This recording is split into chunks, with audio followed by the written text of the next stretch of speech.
hutan ini melibatkan kegiatan fisik ya, yaitu merusak kawasan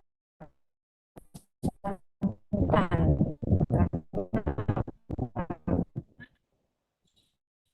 Ketika kita melakukan pemanenan, artinya kan kita mengambil, kita mengekstrak ya,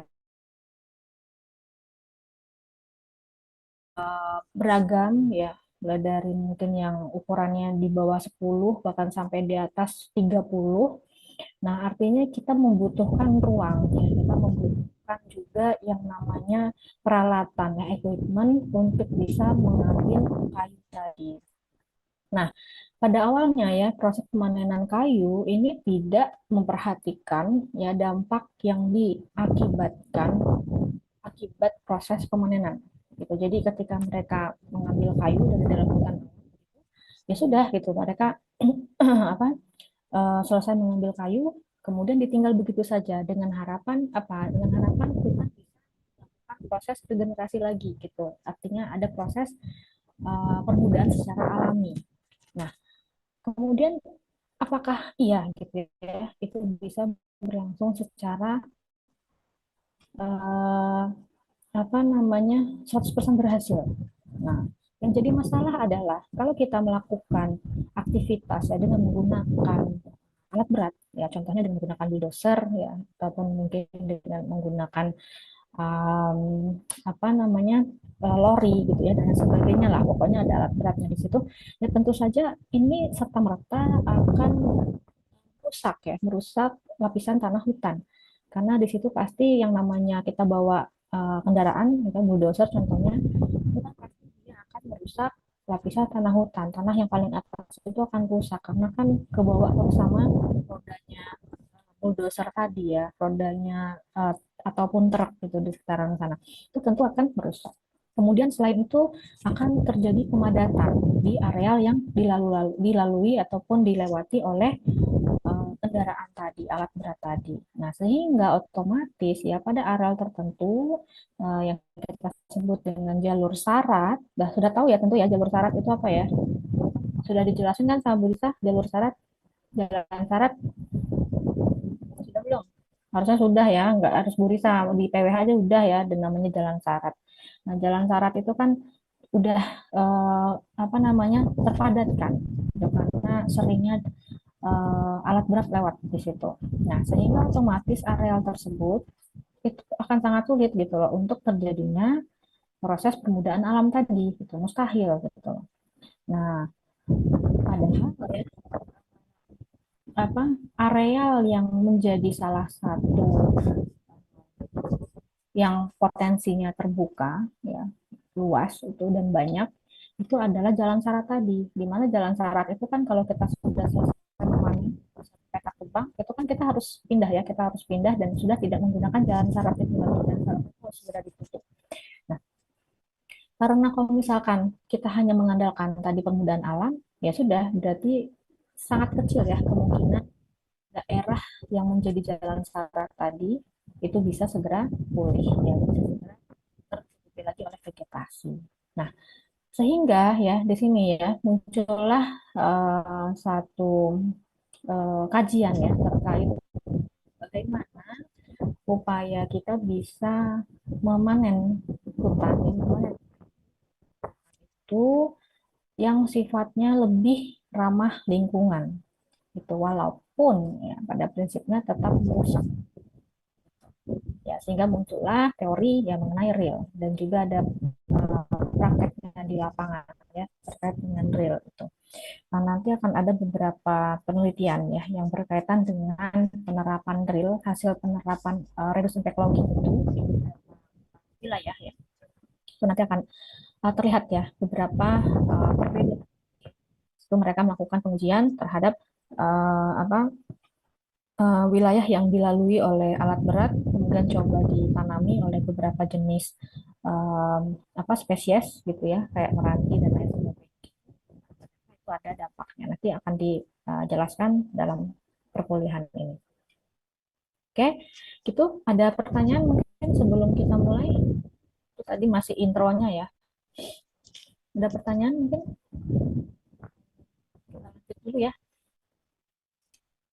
resikonya kalau kuliah online tuh begitu. Saya tuh udah kayak penyiar radio gitu ya. Everybody good night, bla bla gitu kan. Aduh, capek deh gue. Kayak orang gila aja ngomong sendiri gitu kan. Yang lain bengong aja. Mungkin di sini juga dengan tidur ya. Di Dina Bubukan. Mudah-mudahan enggak ya. Kan udah semester 5. Terus ada juga yang mungkin sambil ngobrol kali sama temennya ya di situ ya. Ada nggak yang barengan situ? Ini nggak ada yang on cam lagi satupun. Tutupan semua. Hmm.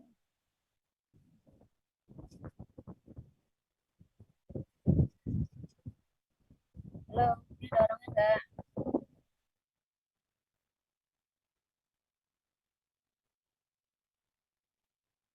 Nah, Ita baru on cam.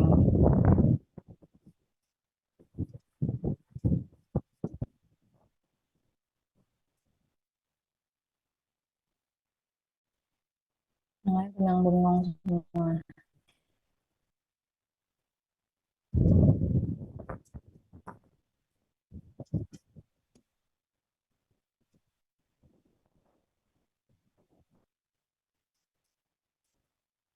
Oke, kita lanjutin ya. Hmm, kayak ini pengertian ya, pengertian dari pemanen hutan ramah lingkungan.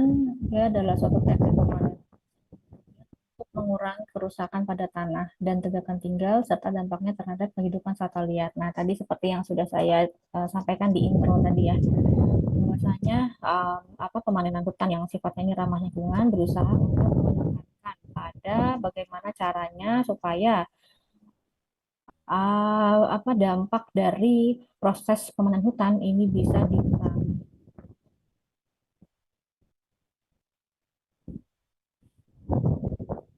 Berikutnya ini reduce impact logging pengertiannya ya adalah kegiatan pembuatan jalan, menebang serta menyarat dengan melakukan pendekatan yang sistematis dalam perencanaan, pelaksanaan, pemantauan dan evaluasi terhadap penggunaan kayu secara uh, ditulis oleh Elias et al. Tahun 2001. Jadi Elias ini adalah ya Cika kenapa? Bu Ana, maaf, slide-nya belum ganti ke yang pengertian pemanenan Oh, real, Bu. oh sih, bentar. Berarti dia tidak mau filter.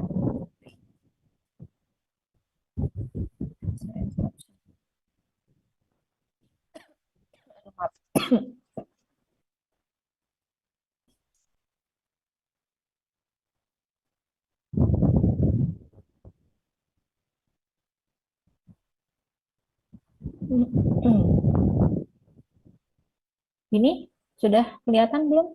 Ampun Ibu. Sudah, Kalau dah. dibuat kayak gini kelihatan ya. Kalau pakai kayak gini kelihatan nggak? Bisa bisa. Terlihat, Bu. Nah kalau ini Terlihat, Bu. kalau kayak gini kelihatan Terlihat, nggak? Bu. Putar ya slide-nya ya. Pindah ya. Pindah, Bu. Oke sip. Udah gini aja. Oke kita lanjutkan. Tadi sampai mana? Oh ini ya. Dari rel itu adalah kegiatan pembuatan jalan, kemudian menebang serta menyarat dengan melakukan pendekatan yang sistematis dalam perencanaan, pelaksanaan, pemantauan dan evaluasi terhadap pemanenan kayu secara sempurna. Ini lebih kepada teoritisnya gitu ya. Jadi kalau untuk prakteknya sendiri ya rel ini nanti akan menekankan kepada beberapa hal yang memang berkaitan dengan kegiatan yang sekiranya itu dapat berdampak buruk ya bagi lingkungan. Ya, contohnya tadi adalah alat berat yang digunakan. Nanti ada ya penjelasan di belakang ada beberapa modifikasi ya terkait dengan penggunaan alat berat gitu ya. Kemudian lebih lanjut ya praktek dan teknologi yang dimaksudkan untuk mengurangi dampak negatif terhadap lingkungan akibat adanya kegiatan pembalakan di hutan tropis. Nah, jadi di sini ada inputan teknologi yang kita gunakan supaya apa? Supaya uh, apa kegiatan ya kegiatan pemanasan yang tadinya itu dia merusak ya dalam tahapan yang mungkin kondisinya itu memprihatinkan gitu ya merusak sebagainya. Nah berkat adanya teknologi bisa kita kurangi setidaknya. Jadi tidak bisa 100% kita hilangkan dampak negatifnya ya, tapi setidaknya itu bisa mengurangi lah. Nah, kemudian ini alasan ya kenapa kita gunakan. Alasannya kenapa? Yang pertama kaitannya adalah dengan adanya resiko lingkungan dan sosial yang muncul ya, dan sebisa mungkin kita bisa menguranginya gitu ya. Jadi ketika tadi saya sebutkan ya berkaitan dengan proses regenerasi secara alami itu agak terhambat ya, agak tersendat gara-gara terjadinya pemadanan tanah akibat gitu ya. Nah, dengan adanya metode real kita bisa mengurangi lah ya. Kita tidak bisa bilang itu benar-benar menghentikan 100% tidak. Jadi selama masih ada kegiatan pembalakan ataupun pengambilan apa namanya kalau dari dalam hutan ya tentu itu akan terus ada. Tapi bagaimana kita bisa mengurangi resiko itu. Nah, kemudian poin yang berikutnya adalah biaya aplikasi teknik real dalam operasi pemanenan hutan itu tidak berbeda nyata dengan cara pemanenan. Nah, jadi sudah ada penelitian ya, sudah ada kajian berkaitan dengan real. Karena gini, kalau pengusaha dia pasti pengen dapat untung sebesar-besarnya kan. Justru dia pengennya itu kan mengeluarkan apa namanya pengeluaran sekecil-kecilnya gitu. Kan perlu 0 rupiah gitu kan. Kalau perlu tidak ada dana yang dikeluarkan gitu untuk processing suatu produk, suatu barang gitu. Sama halnya dengan pemanenan ini gitu kan. Nah, tapi ternyata berdasarkan hasil pengamatan, penelitian gitu ya, bahwasanya penerapan dari teknik real ini ya, itu sebenarnya tidak berbeda nyata. Gitu. Nanti kita lihat apa ya. Nah, boleh kita katakan tidak terlalu berbeda nyata. Cuman memang kalau kita mau bandingkan ya antara pengeluaran real dan konvensional, tentu real lebih sedikit tinggi gitu ya. Tetapi dampaknya terhadap ekologis ataupun sosial ini apa bisa kita dapatkan ya dibandingkan dengan pemanenan secara konvensional. Jadi nilai plusnya dari real. Gitu. Nah, kemudian poin berikutnya adalah terkait dengan penerapan teknik real. Ini dapat memberikan jaminan kepada konsumen untuk menggunakan komoditi yang dihasilkan dari operasi pemanenan berbasis real. Nah, kayu-kayu itu kan sekarang sudah ada sistem macak balaknya, gitu kan. Jadi tunggak-tunggak kayu apa apalagi kayu-kayu rimba gitu ya itu tuh nggak boleh ya sembarangan dijual. Jadi maksud saya bukan tunggaknya, maksudnya pohonnya gitu ya. Nah, itu harus jelas itu tunggaknya itu ada di mana, kemudian apa pohon itu dibagi ke dalam berapa batang dan sebagainya itu harus clear, harus jelas asal muasalnya dari mana. Nah, dengan tindakan real ya, hal ini tuh kayak semacam mendukung ya, selaras gitu. Dengan adanya teknik real kan orang-orang zaman sekarang itu kan apa-apa kan lebih terhadap lingkungan gitu kan. Ya, kecuali yang mafia dia nggak peduli gitu kan. Tapi kalau orang-orang yang dia sangat concern terhadap lingkungan, tentu ini akan jadi poin plusnya ya. Dia akan apa namanya memandang itu gitu ya. Dia akan menilai ya sisi dari real. Nah, kemudian poin yang terakhir adalah penerapan teknik real ini mampu menghasilkan operasi pemanenan yang mengindahkan kebijakan dan peraturan. Karena memang pada prinsipnya real tadi itu dia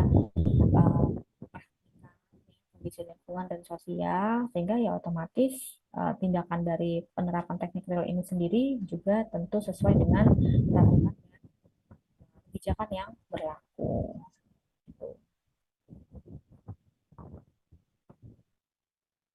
Oke, kita skip.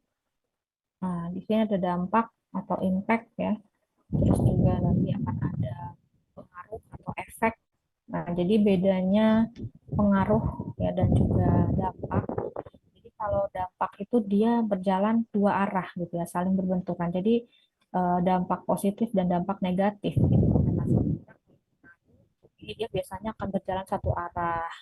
Misalkan pengaruh dari variabel X ya terhadap pertumbuhan tanaman gitu ya, atau pengaruh dari pemberian uh, apa pupuk ya atau misalkan atau apapun itu. Nah, itu adalah masuk ke dalam pengaruh atau apa pengaruh pemberian uh, apa kalau di dalam dunia pemanenan misalkan pengaruh pemberian apa ya, kalau di getah pinus itu biasanya kan kita kasih stimulan. Nah, jadi kalau kita kasih stimulan terhadap produksi getah pinus gitu misalkan dan lain sebagainya. Nah, itu adalah pengaruh. Nah, sementara kalau dampak ini ya itu dihasilkan dari kegiatan yang kita hasilkan gitu ya, yang kita lakukan tadi, yang kita lakukan. Misalkan ya pada contoh pemanenan itu kita melakukan pemanenan di kawasan hutan gitu kan, kita ambil kayunya. Kemudian kita tidak memperhatikan ya jenis-jenisnya, kita semua tebang aja gitu ya, dan juga tidak memperhatikan apa ukurannya, diameternya ya, itu asal tebang aja semua. Nah, sehingga otomatis ini akan meninggalkan dampak yang negatif gitu ya pada lingkungan. Nah, belum lagi ternyata dilindungi misalkan ya hutan lindung gitu ataupun mungkin hutan hutan konservasi. Nah, ini tentu akan ada dampak yang ditimbulkan. Nah, terus kebakaran hutan gitu kan, sekarang kan saya juga bingung gitu kok bisa di daerah Jawa sini tiba-tiba kebakaran gitu kan, mulai dari Bromo terus kemudian geser ke sini juga ya, ke laut juga kena Mongkrang gitu, ke Tahura gitu ya, rasanya miris aja gitu kan.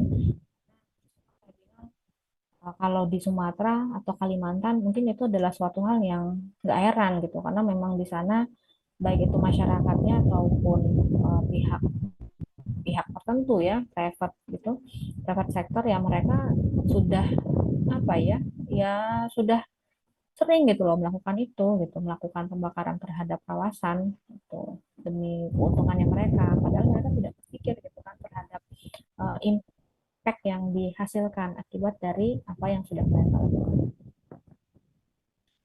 Nah, kemudian ini beberapa komponen lingkungan yang dapat terkena dampak ya. Yang pertama adalah lingkungan fisik. Kalau berbicara tentang kimia, ini mungkin akan banyak berkaitan dengan tanah gitu ya, fisiknya tanah dan kimia tanah itu tentu akan berubah.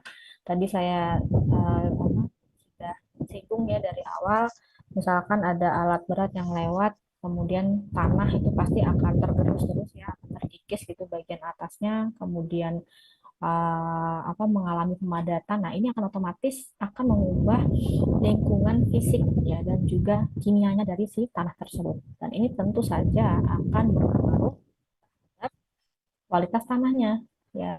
Tentu ini akan membatasi suatu jenis untuk bisa tumbuh ataupun uh, ya pada wilayah tersebut. Gitu. Nah, kemudian yang kedua adalah lingkungan biologi. Ini adalah kaitannya tidak hanya tentang floranya saja ya, tapi ini juga berkaitan dengan keberadaan satwa. Mengingat hutan itu menjadi rumah bagi berbagai macam ya flora dan fauna. Ketika hutan itu kita buka, ya otomatis ini kondisi biologi yang ada di dalam hutan tersebut di kawasan tadi. Gitu. Kemudian yang ketiga adalah lingkungan sosial, ekonomi, dan budaya. Ketiga ini tentu erat kaitannya dengan masyarakat ya, dengan manusia gitu. Karena tadi saya bilang tadi kan misalkan terjadi kebakaran hutan, nah tentu ini akan sangat berdampak ya, meninggalkan dampak yang buruk, dampak yang positif gitu, dampak yang negatif gitu kan. Tapi ya mungkin kalau untuk kerusakan tadi itu mungkin dampak positif sih bagi dia gitu kan, dia akan bisa leluasa setelah terjadinya setelah lahannya bersih itu dia akan bisa memanfaatkan kembali lahan itu gitu loh, untuk berbagai macam keperluan tuh. Nah, kemudian sifat dampak ya. Jadi dampak yang dihasilkan dari proses pemanenan hutan itu sifatnya ada yang langsung ataupun ada yang sifatnya. Kalau langsung itu artinya kerusakan langsung dapat kita lihat saat itu gitu ya, terjadi kerusakan. Ya itulah terjadinya pengurangan jumlah tigakan ya, karena kan pohon-pohonnya sudah diambil, terus rusaknya habitat bagi satwa-satwa tertentu. Nah, sementara kalau untuk turunannya ini nanti berkaitan dengan bagaimana wilayah tersebut bisa kita tanami kembali, gitu kan. Jadi saya ulangin lagi nih ya, alat berat itu lewat merusak tanah sehingga otomatis sulit untuk ditanami atau ditumbuhi oleh spesies. Nah, kemudian yang kedua ada yang sifatnya pulih ataupun tidak pulih ya. Ada yang sifatnya reversible, ada juga yang sifatnya itu irreversible. Nah, untuk yang reversible dapat pulih, ini mah maksudnya bukan enak, maksudnya ini tuh bisa kita perbaiki kembali gitu. Ketika kita melakukan kesalahan, ini bisa kita pulihkan kembali. Tapi bagaimana dengan yang dampaknya itu yang sifatnya tidak pulih gitu kan? Nah, ini tentu akan menjadi hal yang krusial. Nah, makanya sedapat mungkin ya untuk dampak yang sifatnya ini tidak dapat pulih kembali, ini harus kita tekan ya sedapat mungkin dia tidak muncul pada batas pemandangan kita. Kemudian juga ada yang sifatnya sementara ya short term, juga ada yang long term. Terus ada yang dampaknya itu luas, skala luas gitu ya, tidak hanya di wilayah tersebut, tetapi juga ternyata bisa berdampak panjang gitu ya, bisa berdampak bagi apa wilayah sekitarnya gitu ataupun sempit itu ya hanya sekitar wilayah tersebut. Nah, kemudian positif ya ataupun negatif dampak ada dua tadi saya bilangnya bisa positif bisa negatif terus bisa juga berupa dampak yang penting ataupun sampai yang tidak penting. Kemudian ini dampak ditentukan dan ditetapkan. Jadi kita harus melakukan identifikasi dulu ya terhadap dampak yang dihasilkan dari suatu kegiatan pemandangan hutan. Kemudian kita bisa menggunakan beberapa instrumen gitu ya. Kemudian kita lakukan perhitungan terhadap dampak yang akan terjadi. Jadi akan ada analisis datanya di situ berdasarkan apa yang sudah kita ukur tadinya. Nah, kemudian baru terakhir adalah penggabungan beberapa komponen lingkungan yang sangat berkaitan. Kemudian untuk kita analisis lebih lanjut, kemudian kita rangkai ya dalam menjadi sebuah catatan ataupun evaluasi, kemudian bagaimana kita bisa menentukan ataupun menetapkan yang dihasilkan.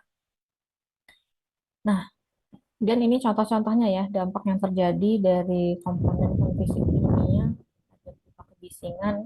Nah, kalau kita berkegiatan di dalam hutan, tentu kan kita bawa alat berat tuh ya, bawa mobil segala macam truk pasti bising. Pasti kalau bagi apa makhluk hidup yang tinggal di dalam hutan itu pasti sangat berisik sekali ya kan. Belum lagi ternyata juga bisa menyebabkan polusi karena kita kan menggunakan bahan bakar kan untuk menjalankan mesin.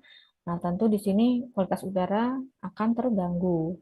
Kemudian kuantitas dan kualitas air. Nah, oleh karena hutan itu kita rusak, apa namanya kayunya kita keluarkan dari dalam hutan, itu akan berkaitan sekali dengan kuantitas ataupun kualitas dari air yang ada di sekitaran wilayah tersebut. Yang tadinya air itu tersedia, kemudian bersih gitu ya. Nah, tapi karena tegakannya sudah hilang, maka otomatis kondisi air ini akan berpengaruh sekali. Kemudian iklim atau cuaca. Nah, iklim atau cuaca ini juga dapat kita rasakan sama ya dampaknya ya akibat dari proses apa namanya deforestasi. Coba aja ya lihat kalau zaman dulu itu kalau apa kalau kata orang-orang tua kita kan adem gitu ya lebih sejuk gitu. Dan juga kan suhu itu tidak terlalu ekstrim ya cuaca tidak terlalu ekstrim gitu tapi sekarang coba lihat dan ini kita lihat saja ya memang betul ada hubungannya dengan laju pengurangan luasan hutan ya belum lagi konversi menjadi perkebunan kelapa sawit dan lain sebagainya. Nah, inilah sebab makanya uh, terjadinya cuaca yang ekstrim saat sekarang ini. Saya yakin itu ada pengaruhnya. Nah, kemudian yang berikutnya adalah erosi dan pemadanan tanah. Nah, ini contohnya pemadanan tanah ini penting ya karena tadi berkaitan sekali dengan bagaimana anakan tumbuhan itu bisa kembali tumbuh untuk menutupi kawasan tersebut. Itu sehingga terbentuk lagi vegetasi hutan yang apa namanya yang mencapai klimaks. Gitu.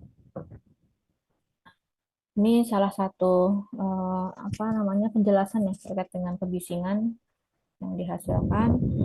Jadi kalau misalkan menimbulkan misalkan ada kebisingan gitu ya, kalau dampaknya pada manusia ini bisa menyebabkan terjadinya temporary threshold shift, yang artinya ini harusnya itu kan kalau bising ya, bising itu kan hitungannya kan desibel ya, itu kan ada ininya, ada apa namanya alatnya yang bisa untuk mengukur kebisingan. Saya lupa nama alatnya itu apa ya. Ada noise-nya seingat saya. Nah, itu kan diukurnya dengan menggunakan desibel. Jadi kalau terlalu bising, ya semakin bising, maka ini akan berpengaruh terhadap pendengaran manusia. Nah, contoh yang bising itu apa kira-kira kalau di proses pemanenan hutan? Ada yang kebayang nggak? Gergaji, Bu. Jian kayu, Ibu. Hmm? Apa gimana nih kan? Penggergajian kayu. Oke, penggergajian kayu yang berisik itu apa? Chainsaw.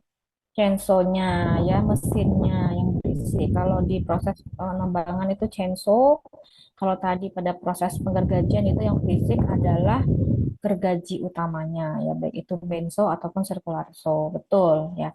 Nah, makanya ya yang benar itu adalah kita melakukan kegiatan tersebut dengan menggunakan seperangkat alat gitu kan. Kita harus menjalankan itu.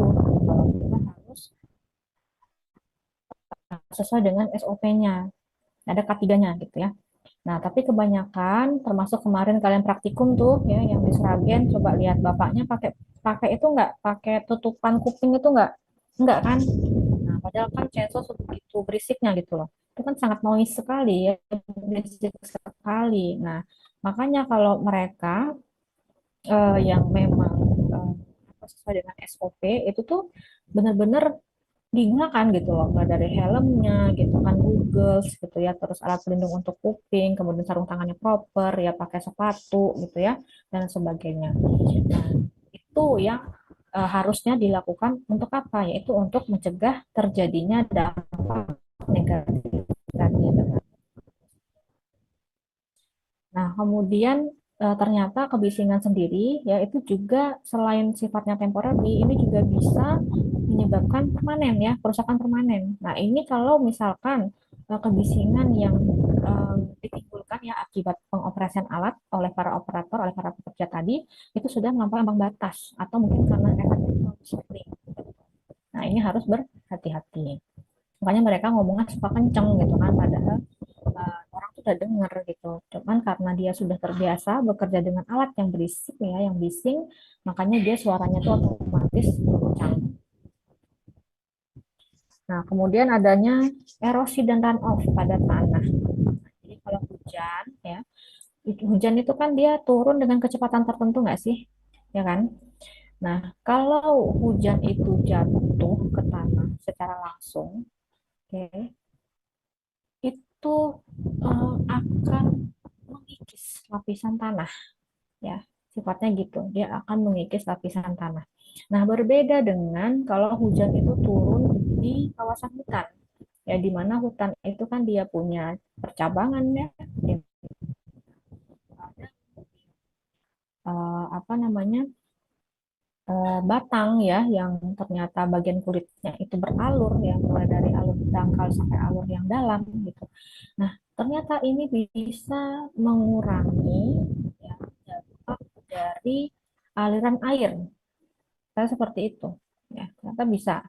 Nah, oleh sebab itulah makanya kawasan hutan itu dia selain bisa menyimpan air, dia juga bisa mencegah terjadinya erosi. Jadi tidak hanya erosi itu apa karena tanah dicengkeram oleh akar pohon, bukan ya, bukan hanya itu ternyata, tapi juga karena air yang jatuh di kawasan hutan ya, air hujan itu kecepatannya lebih lebih rendah dibandingkan dengan air hujan yang jatuh langsung ke permukaan tanah gitu.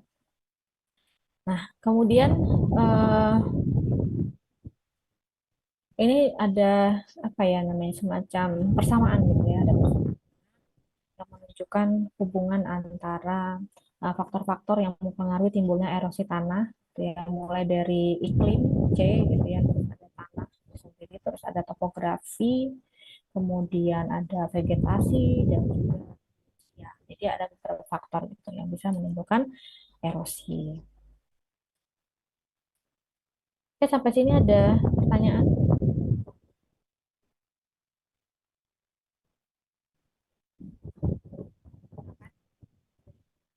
Belum, Bu. Belum. Oke, kita lanjut ya.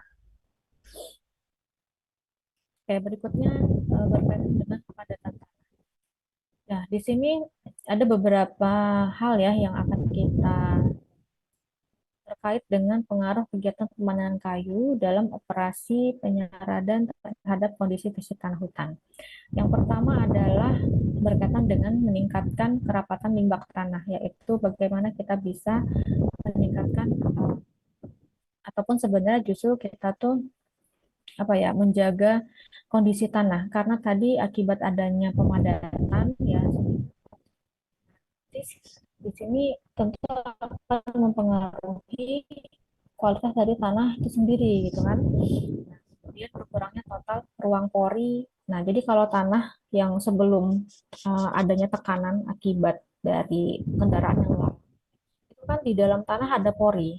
Ya, pori-pori itu akan menjadi wadah bagi apa namanya hewan di dalam tanah gitu ya, bagi oksigen juga ya bisa mampu terikat ataupun air ya bisa lewat di dalam pori tanah gitu.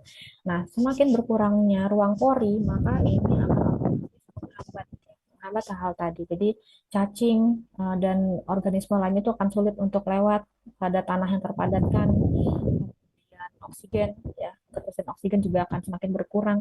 Kemudian air juga akan sulit sekali menembus ya karena porinya sudah berkurang.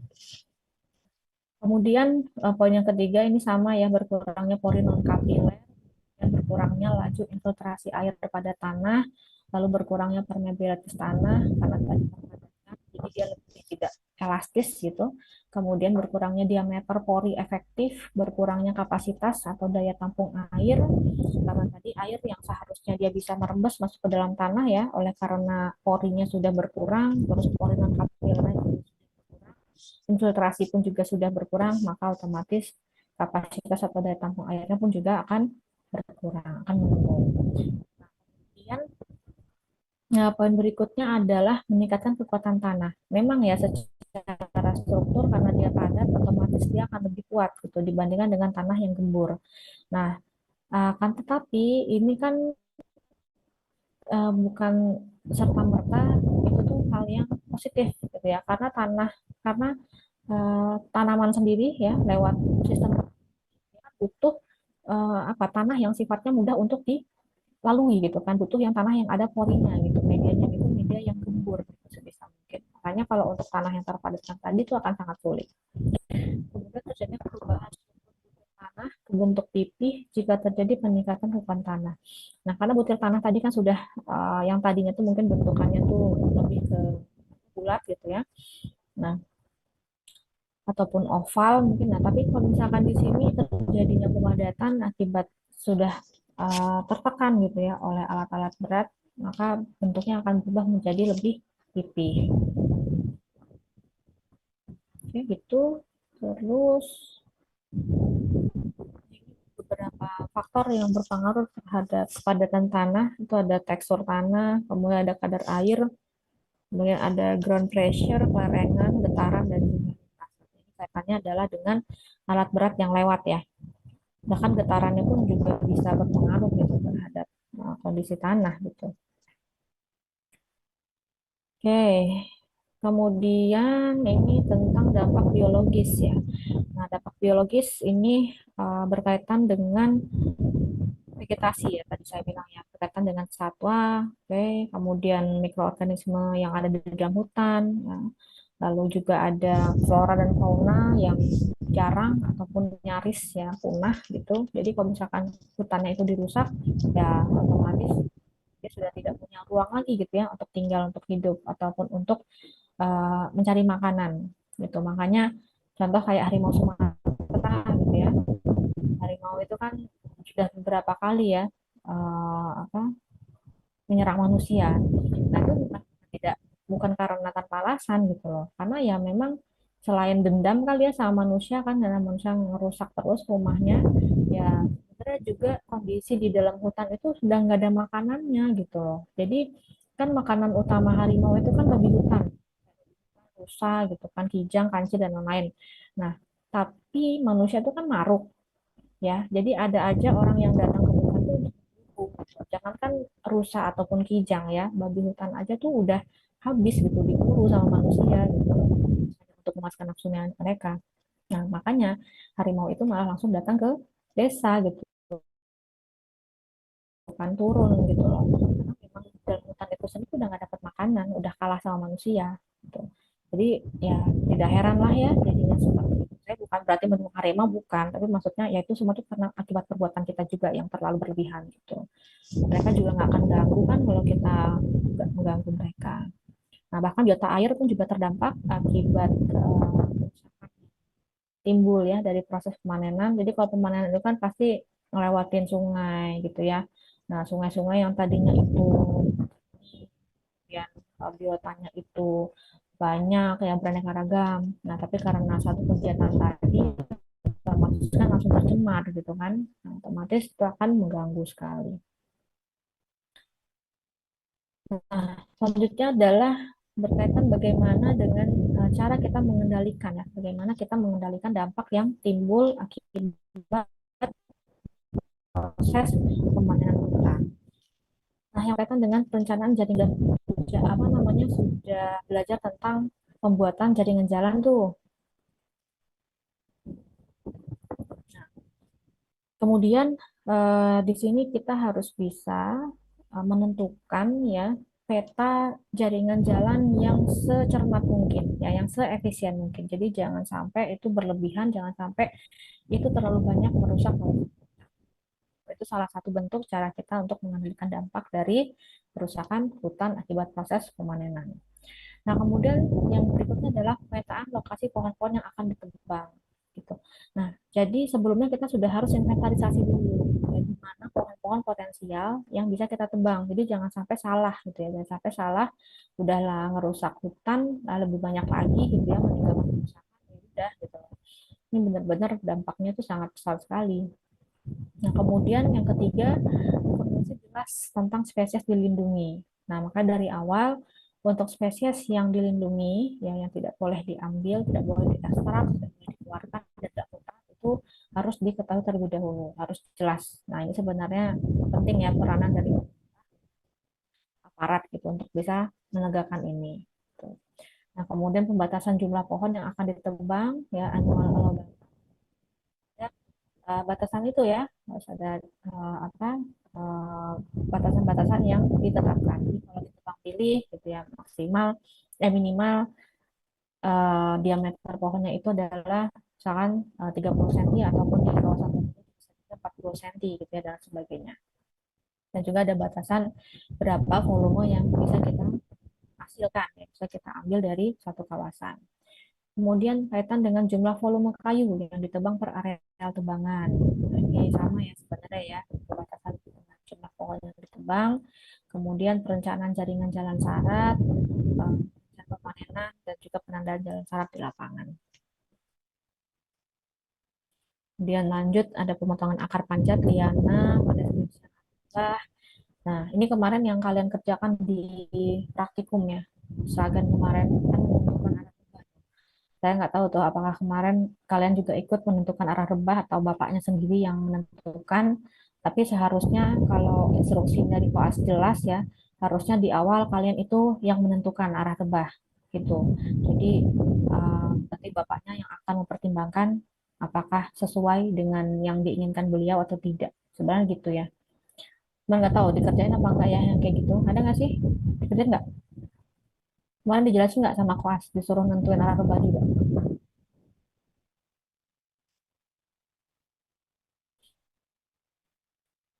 Ada Ada nggak? Bu, dijelaskan Bu sama bapaknya yang nebang. Berarti ada ya.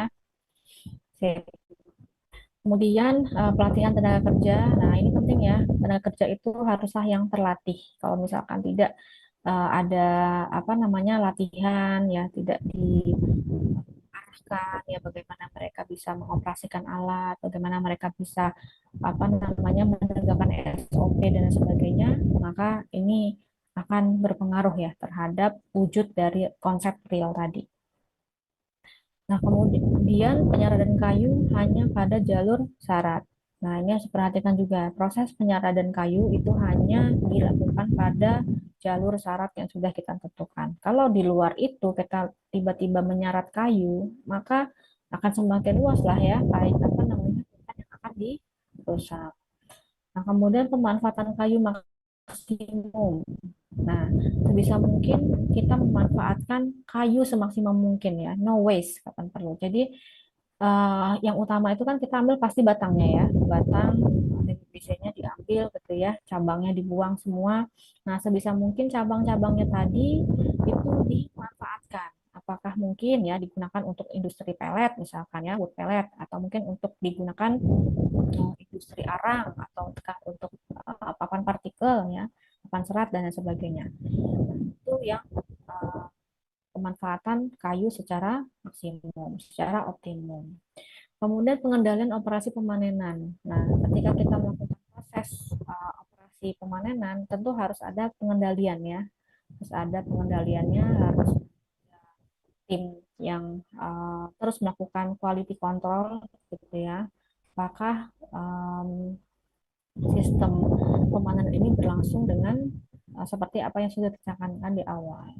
Nah, kemudian perbaikan atau rehabilitasi kerusakan tindakan harus kita lakukan ya, harus diterapkan ini rehabilitasinya gimana? Apakah dengan menggunakan apa, metode permudahan alami ataupun dengan menggunakan permudahan buatan ataupun mungkin ada alternatif-alternatif yang lain.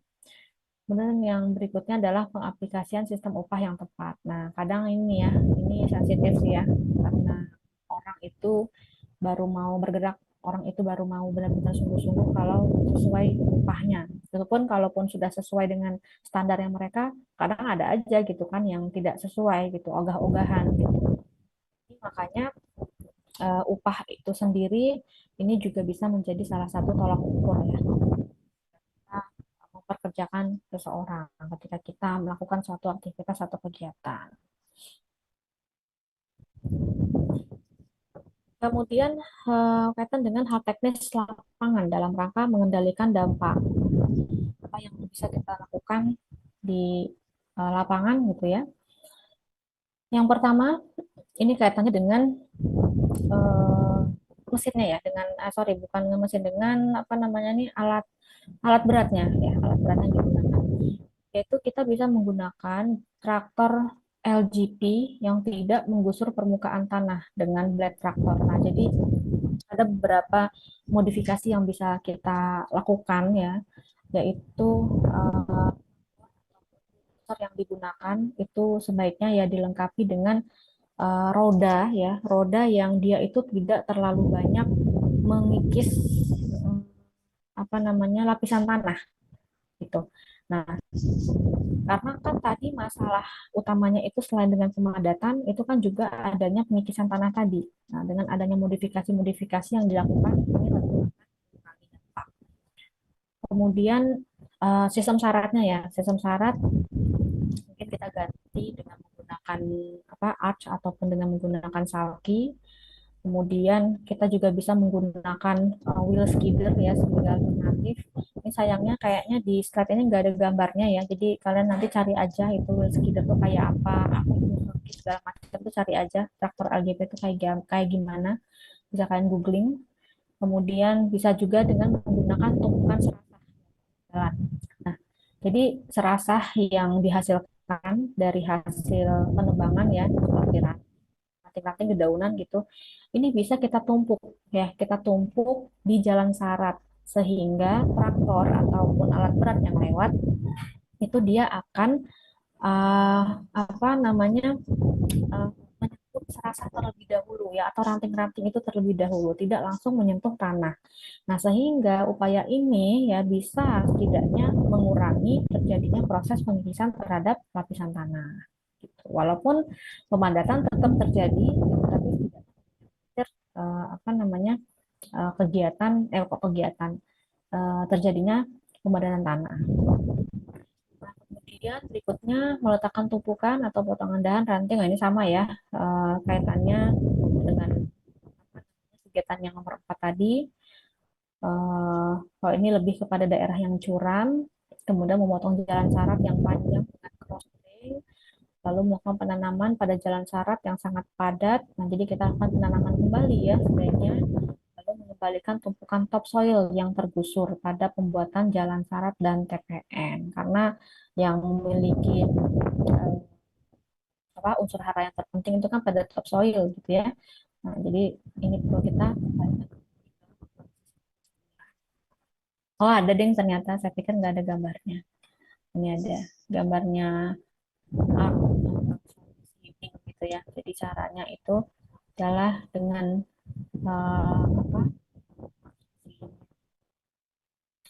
Kalau arc itu ini nih, yang bagian buat narik si kayunya, si pengaitnya. Sorry, kalau salvage itu yang bagian sambungannya. Kalau di belakang ini kan si apa namanya bulldozer-nya gitu kan, atau traktornya gitu. Nah, yang bawah ini ada wheel skidder. Nah, kalau gambar yang atas ini kan dia memang masih menggunakan uh, roda itu berupa besi ya kan. Nah, jadi kalau roda yang berupa besi, kemudian kalau kita bandingkan dengan bahannya itu terbuat dari karet, itu tuh sebenarnya berbeda ya dampaknya terhadap pemadatan tanah. Nanti kita lihat. Oke, ini uh,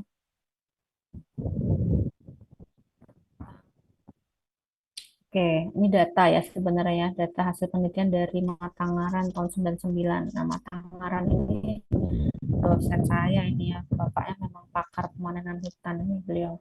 Oke, ini ada grafik ya yang disajikan pada slide, bisa kalian lihat.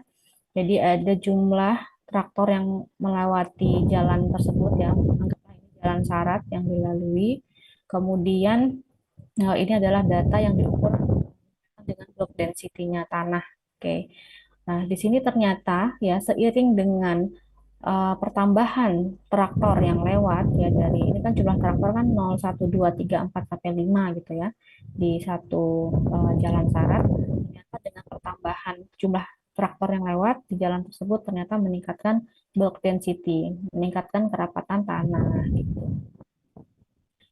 Nah, sedangkan yang grafik satunya ini jadi semakin apa namanya semakin banyak traktor yang lewat ternyata bisa menurunkan porositas dari tanah gitu ya dari yang itu sekitar 64% ya kalau yang tidak ada nilai lewat tanahnya sampai yang paling maksimal itu adalah 5 truk ya 5 kendaraan gitu yang lewat 5 traktor itu bisa berkurang porositasnya hingga 50% atau sekitar 49%. Ini eh, salah satu potret ya yang dihasilkan kendaraan alat berat gitu. Terus lewat gitu ya, udah otomatis tanahnya akan terpadatkan gitu loh. Nah, kalau bulldozer yang dengan bannya yang berupa besi tadi ya, yang kayak rantai gitu. Nah, itu akan meninggalkan apa eh, ruang ya. Maksudnya gimana sih lebarnya ya maksudnya. Maksudnya itu lebar dari bannya itu akan lebih besar dibandingkan dengan yang menggunakan rodanya berupa ban gitu. Walaupun sama-sama mengikis sebenarnya, tapi kalau kita lihat dari segi ukuran, ukurannya itu jauh lebih kecil yang menggunakan roda ban dibandingkan dengan yang menggunakan rodanya itu tadi berupa saya nggak tahu istilahnya apa sih itu ya menggunakan besi lah intinya gitu ya dengan rantai tadi gitu. Nah sehingga ini akan otomatis oke dengan kita menggunakan rodanya berupa ban karet tadi itu ya akan lebih apa mengurangi dampak akibat proses penyeradan kayu. Oke, ini ini proses penyeradan ya, penyeradan dengan menggunakan traktor. Jadi yang warna apa sih ini coklat atau apa sih ya, buta warna saya juga kan ini kayu sarat gitu kan. Kayunya yang disarat, kemudian ini adalah alat beratnya. Nah, ini kalian lihat ini ada eh, apa sih namanya tapak traktornya ya. Jadi lebar dari bannya traktor itu. Oke. Kemudian di sini ini kan hasil penelitian ya dari Mataram. Jadi di sini mereka melakukan penelitian dengan beberapa hal yang mereka ukur ya dengan titik tertentu ini di jarak kurang lebih 10 meter setiap titiknya, kemudian diamati gitu. Nah, ini salah satunya ya hasil pengamatannya berkaitan dengan block density. Nah, ini yang membedakan adalah yang satunya menggunakan skid rail, yang satunya, ini skid rail itu apa? Skid rail itu yang ini ya, yang dilalui oleh si kendaraan. Sementara kalau center itu bagian tengah tuh yang di sini, yang enggak dilalui oleh si uh, bannya si alat beratnya tadi. Ternyata jauh banget ya selisihnya. Density-nya jauh sekali meningkat. Nah, kemudian ini juga ada dilakukan penelitian. Ternyata penelitiannya itu dilakukan dengan menanam akasia mangyum dan juga sengon ya di lokasi yang berbeda. Nah, ternyata bisa dilihat di sini untuk apa yang kepadatan tanahnya itu tinggi ya, ternyata akan lebih sulit ya perakaran dari anakan ini bisa tumbuh menembus tanah dibandingkan dengan yang padatannya lebih rendah. Oke, ini lanjutannya menggunakan anakan Korea gitu ya. Nah, ini adalah perbandingan kerapatan. Jadi kerapatan 0,9, 1,1, 1,3 sampai 1,4. Terlihat dari akarnya yang lebih sehat pada kerapatan 0,9, sementara semakin ke atas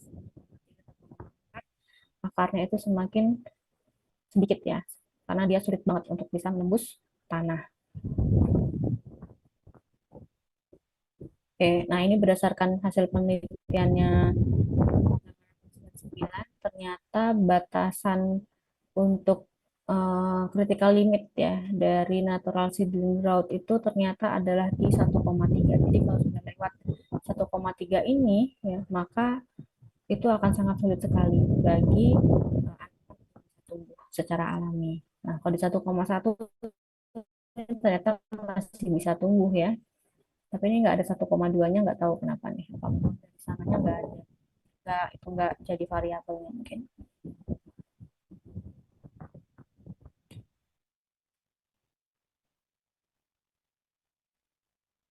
Oh, habis ternyata. Mungkin masih. Itu ya materinya terkait dengan real. Silakan kalau ada pertanyaan atau ada yang mau didiskusikan.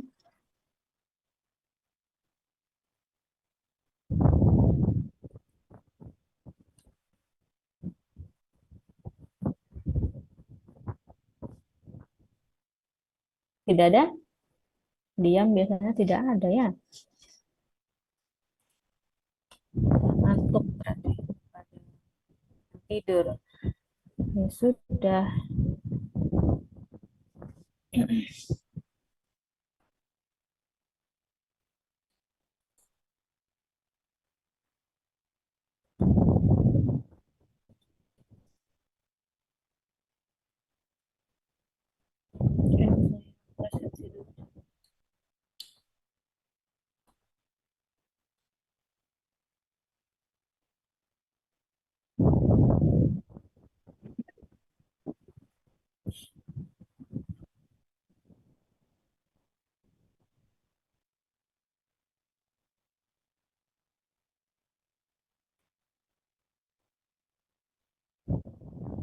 Arista Josa hadir. Arista Josa. Josa. Mana ini Josa ini? Ignatius Hadir, Bu. Aldi. Hadir, Bu. Enggak, Josa. Ada pertanyaan enggak? Paham? Enggak. Enggak paham. Terus buat apa kita kuliah? Ngapain saya aja nih. Oke, Aldi tadi hadir ya. Gazi hadir. Saya, Bu, saya. Ngerti nggak Gazi? Ngerti nggak? Alhamdulillah. Ngerti, Bu. Apa yang dipahami tadi dari kuliahnya?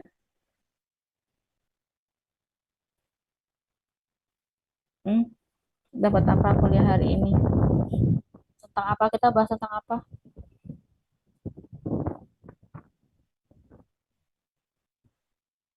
Halo Gazi. Ini kok nggak ada? Bahas mengenai sepaham saya tentang real, Bu. Panjangannya real.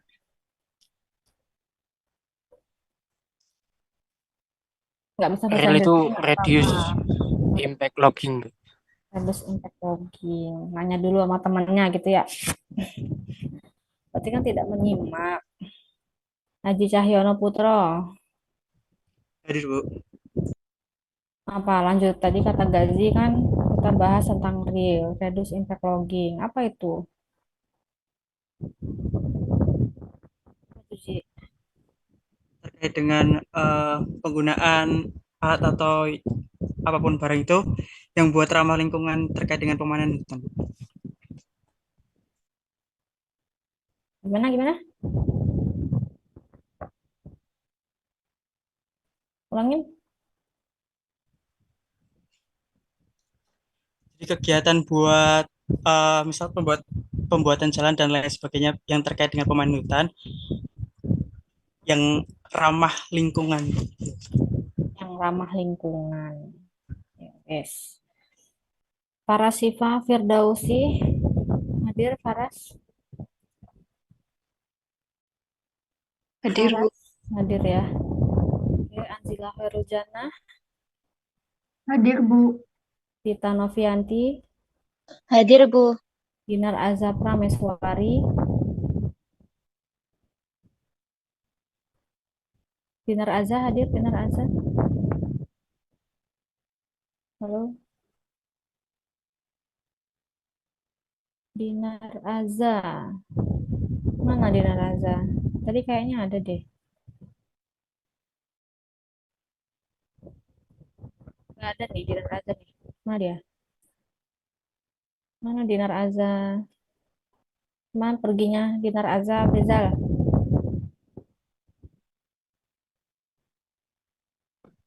Halo. Afrizalnya pun nggak ada jangan. Hadir, Bu. Mana perginya si Dinar? Ada nggak di situ? Ada, Bu, kalau di Zoom. Nggak, dekat Afrizal situ ada Dinar nggak? Oh, nggak ada, Bu. Oh nggak ada. Saya pikir bareng. Hendiwana hadir. Hadir, Bu. Barenio hadir. Hadir, Bu. Ardiani Ayat. Hadir, Bu. Devitria Putri. Devitria. Hadir, Bu. Aam Riawan. Aam Riawan. Hadir nggak ini? Hadir, Bu. Mic-nya bermasalah. Yang bermasalah. Apa takut saya tanya? Baru aja saya mau tanya Aam. Nggak jadi deh. Saya tanya Afrizal aja berarti. Afrizal. Mic Afrizal. Iya, Bu. Afrizal. Tadi kan siapa? Aji kan udah bilang tuh ya tentang reduce impact logging. Nah, habis itu Iya. kamu tahu apa lagi coba? Apa yang kamu tangkap? Ada nggak? Eh, Real itu ya kayak apa namanya? Mempunyai tujuan untuk mengurangi kerusakan pada tanah. Oke, mengurangi kerusakan pada tanah. Tanah. Caranya gimana tadi caranya? Caranya. Sebentar. Caranya dengan tanahnya dibolak-balik. Enggak lah.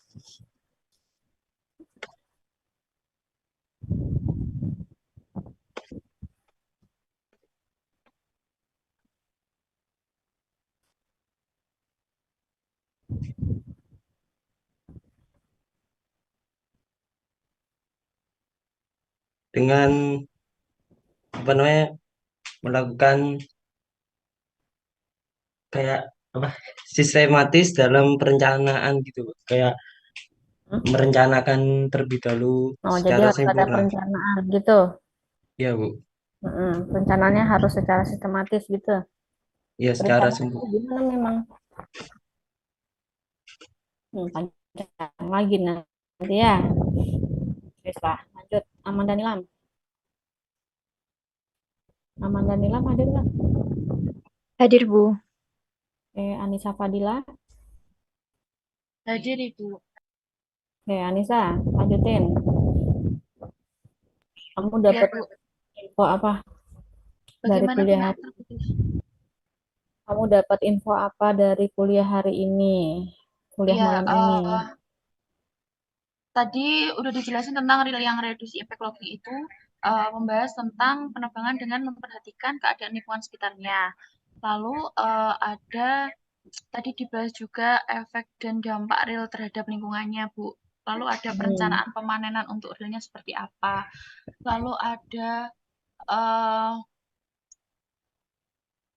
solusi untuk apa namanya Bu tadi, solusi untuk apabila ada pemadatan tanah seperti itu. Solusi untuk mengurangi pemadatan tanah gitu ya.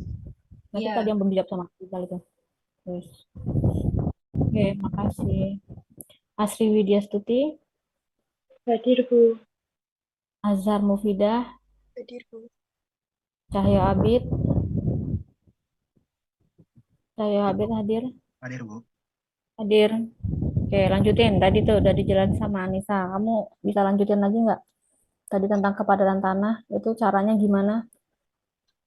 Oke, Bu, mungkin Mengurangi kepadatan tanah gimana? jawab tadi kan sempat disinggung juga sama Afrisa tentang perencanaan, dibuat mungkin jalan syaratnya ditentuin dulu awalnya mau ke gimana biar pas kejadian tuh jalan syaratnya nggak nambah lagi, terus tentang arah rebah juga ditentuin biar bisa nentuin juga letak itu juga mengurangi biar arah rebahnya langsung jatuh ke dekat jalan syarat biar nggak bikin apa pemadatan tanah lagi, Bu. Juga tadi kan dijelasin sama Ibu kayak pengaruh pemadatan tanah ke pertumbuhan. Dia tadi contohnya itu akasia mangium ya, Bu, kalau nggak salah. Ya, Bu, gitu. Oke, makasih. Terus Cika Rahma, Hadir, Bu. Diva Arifah,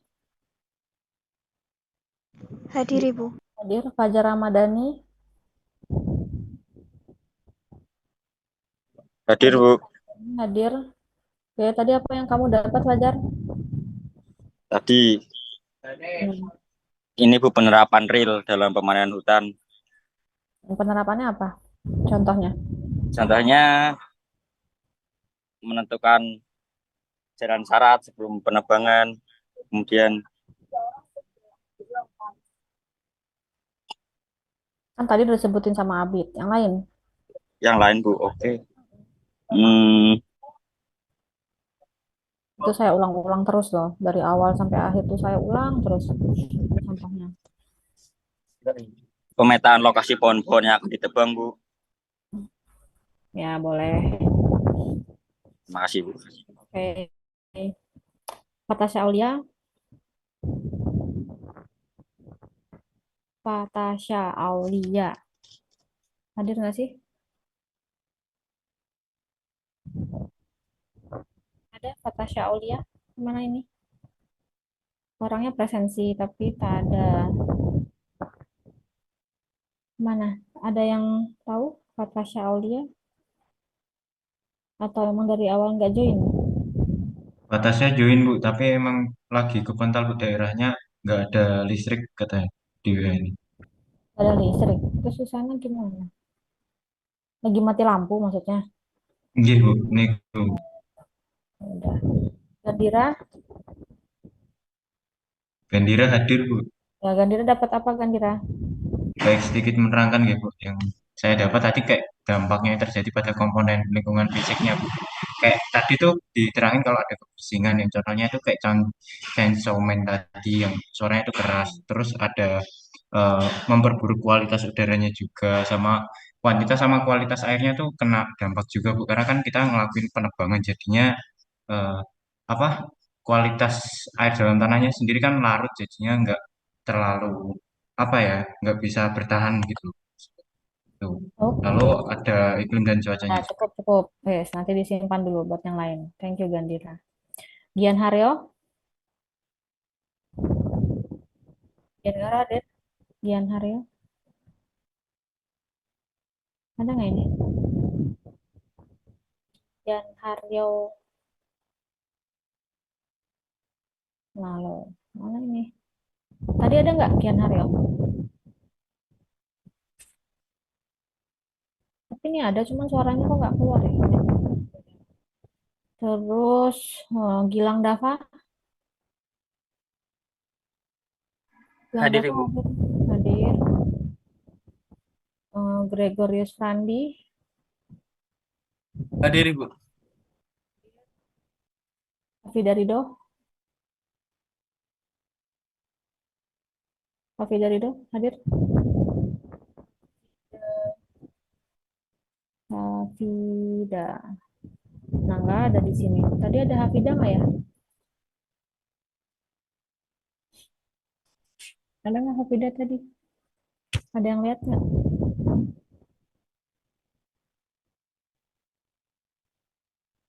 Tadi ada nggak Hafida Gandira?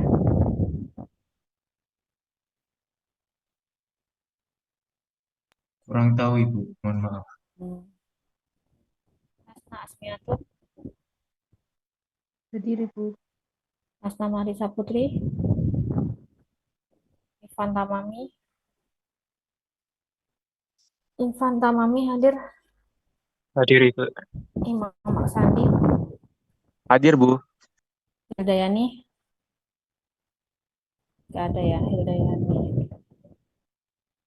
Lanjut kelas B.